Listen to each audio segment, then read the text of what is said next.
प्यारे बच्चों, आज क्लास में आप सभी का हार्दिक स्वागत है।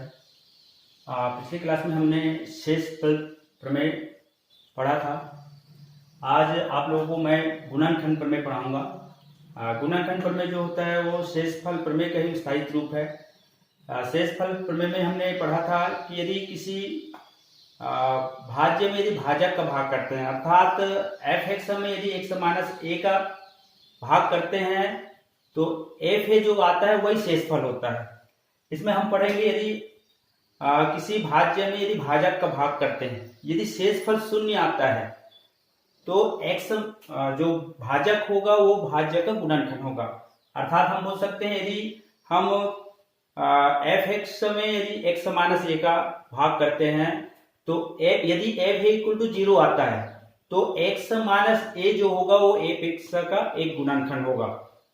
चलिए आगे एक उदाहरण के माध्यम से समझते हैं। जैसे हम 15 को 3 से डिवाइड कर रहे हैं, कैसे करते हैं? 15, ये 3 पंचे 15 हो गए, ये यहाँ पे 0 आया, शेषफल 0 आया। तो हम पढ़े हैं भाज्य बराबर भाजक गुणित भागफल धन शेषफल होता है। भाज्य 15 है, भाजक 3 है, भागफल 5 है, शेषफल 0 आया है। 15 3 गुणित 5, तो 3 और 5 जो होगा वो 15 का गुणनखंड कहलाएगा। अर्थात हम बोल सकते हैं जो जो इससे भाग जाएगा, 15 ये 3 और 5 जो 15 का गुणनखंड होगा, तो 3 और 5 जो है वो 15 से भाग जा रहा है। तो जो जो संख्या दी हुई संख्या से भाग जाएगा वो जो संख्या है उस संख्या का गुणनखंड कहलाता है। जैसे हम एक और उदाहरण दे सकते हैं, जिससे क्या 6 जो 30 का गुणनखंड है? हाँ, निश्चित रूप से 6 जो 30 का गुणनखंड होगा। क्यों होगा? क्योंकि 30 में 6 है, 6 छुपा हुआ है। तो इस कैसे छुपा है यहाँ पे आज निकाल सकते हैं। 6 गुणित 5, 6 पंचे 30, ये 30 का क्या है गुणनखंड आएगा? 6 आएगा, 5 आएगा, है ना, 1 भी आएगा, तो 2 आएगा, 3 आएगा, 5, 6 और 10, 15, 30, इस प्रकार इस 30 का गुणनखंड होगा। तो जो जो संख्या दी हुई संख्या से भाग जाएगा वही उस संख्या जो दी हुई संख्या का गुणनखंड कहलाता है। चलिए आगे एक उदाहरण के माध्यम से समझते हैं।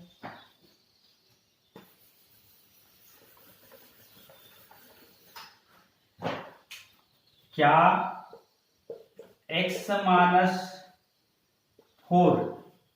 x² 16 का गुणनखंड है?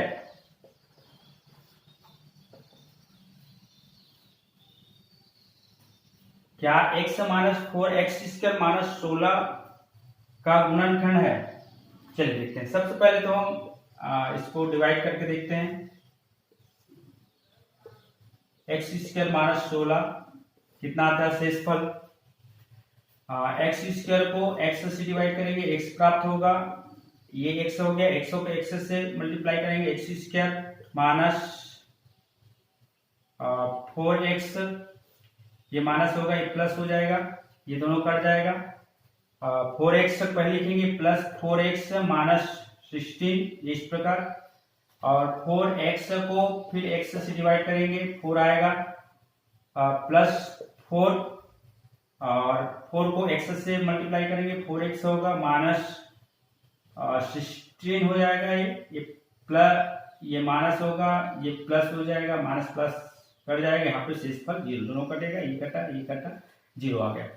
यहाँ पे हम देख रहे हैं कि यहाँ पे यदि x-4 को अर्थात x-a को हम यदि f(x), ये f(x) है, f(x) से डिवाइड करते हैं तो यहाँ पे fa अर्थात शेषफल 0 आ रहा है। इसका मतलब क्या हुआ कि x-4 जो है x² - 16 का एक गुणनखंड होगा। यही होता है गुणनखंड प्रमेय। चलिए आगे देखते हैं। अब शेषफल प्रमेय की सहायता से हम बनाते हैं। आता है कि 0 x minus 4 equal to 0, x equal to 4, इसको एफ एक्स मान लेते हैं, equal to x square minus 16, x के स्थान पर 4 रखेंगे, एफ 4 हो जाएगा, 4 square minus 16 equal to 16 minus 16 equal to 0 आ रहा है, इसमें भी आ रहा है। तो x हम यहाँ पे बोल सकते हैं कि x माइनस 4 जो होगा एक्स स्क्वायर माइनस 16 का एक गुणनखंड होगा। जस्ट इसका विलोम देखते हैं। इससे पहले एक और एग्जांपल बुक से हम ले लेते हैं।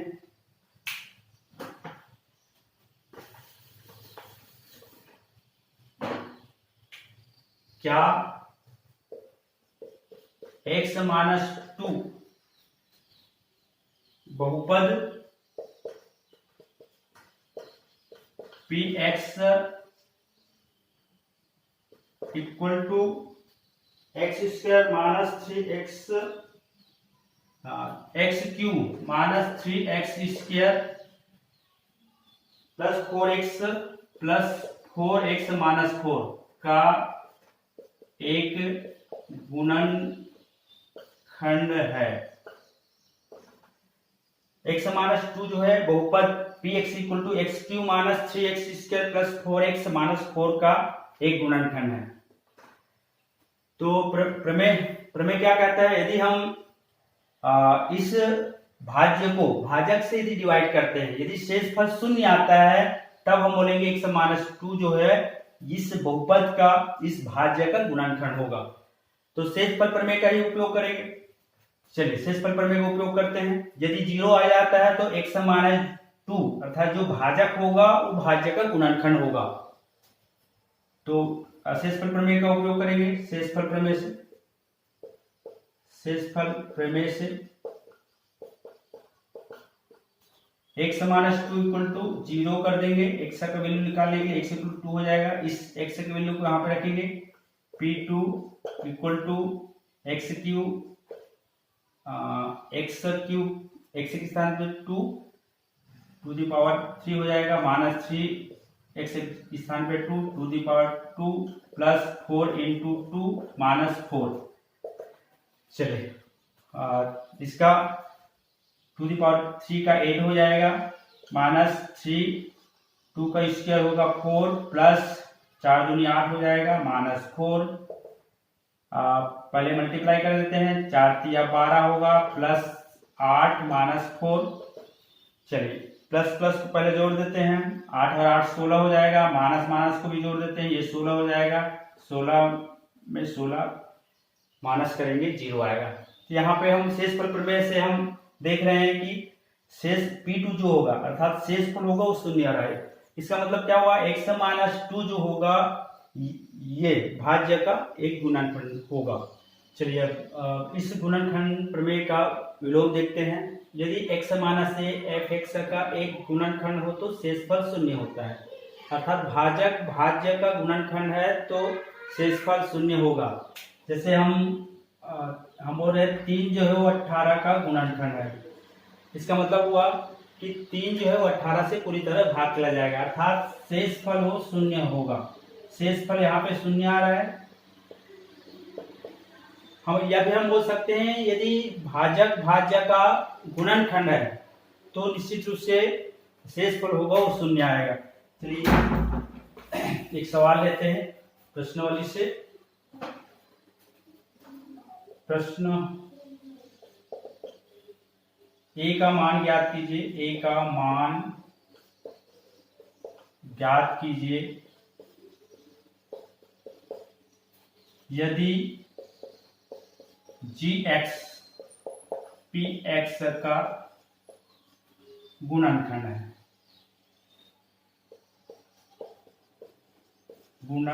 है। अर्थात gx जो होगा वो भाजक होगा, px होगा वो भाज्य होगा। gx प्रश्न में दिया हुआ है gx equal to x plus 1 और px जो दिया हुआ है वो x square plus ax plus 2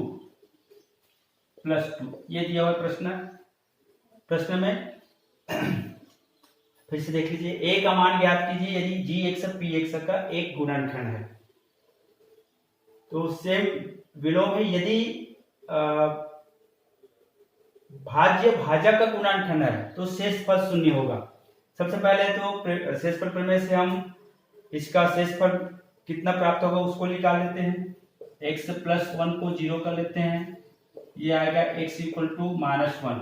इस x के वैल्यू को यहाँ पे पुट करते हैं, p -1 x के स्थान पे -1 स्क्वायर प्लस a x के स्थान पे -1 प्लस 2 x -1 का स्क्वायर 1 हो जाएगा, प्लस यहाँ पे -1 और a का मल्टीप्लाई करेंगे तो -a प्राप्त होगा, प्लस 2 1 और 2 को जोड़ देंगे 3 प्राप्त होगा, 3 -a।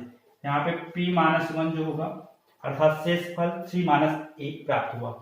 अब यहाँ पे प्रश्न में दिया हुआ है कि gx px का गुणनखंड है और हम विलोम में पढ़े हैं यदि x -a अर्थात gx बोल सकते हैं यहाँ पे gx का px का एक गुणनखंड हो तो शेषफल शून्य होता है। प्रश्न में दिया हुआ है gx px का गुणनखंड अर्थात शेषफल शून्य होगा, तो शेषफल को शून्य कर लेते हैं। शेषफल कितना है p -1 इक्वल टू 0 हो जाएगा, क्योंकि gx जो है px का गुणनखंड है, इस कारण p -1 का वैल्यू यहाँ पे पुट कर देते हैं।